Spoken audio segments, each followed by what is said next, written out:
السلام عليكم ورحمة الله وبركاته. magacaygu waa Cabdullaahi Ibraahim oo ku nool dalka Suudaan.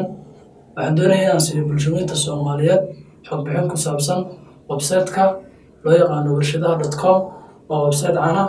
Website-kan wuxuu kugu xiriirinayaa 18,000 oo warshadood oo 800,000 oo warshadood oo ku yaala dunida dacaladeeda oo ku hormaray wadamada ku hormaray ganacsiga.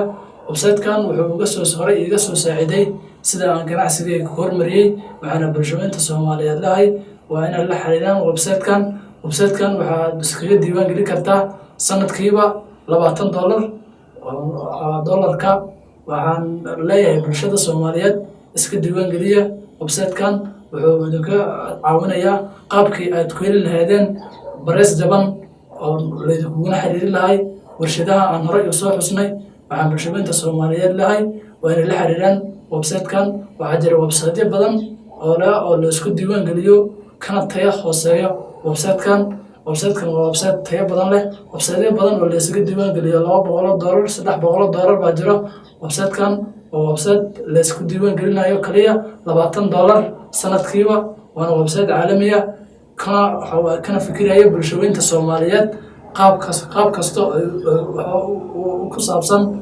oo ku saabsan qaabka ay ku hormari lahaayeen ganacsigooda. waxaan leeyahay bulshooyinka Soomaaliyeed kusoo dhawaada gacmo furan. website-kan waa website macluumaadka aad rabto kugu soo gudbinayo luqadaada hooyo. sidaan hore idinku soo sheegnana website-kan wuu ka qiimo jaban yahay website-yada kale, wuuna ka adeeg fudud yahay website-yada kale. marka bulshooyinka Soomaaliyeed waxaan leeyahay kaliya sanadkii waa $20.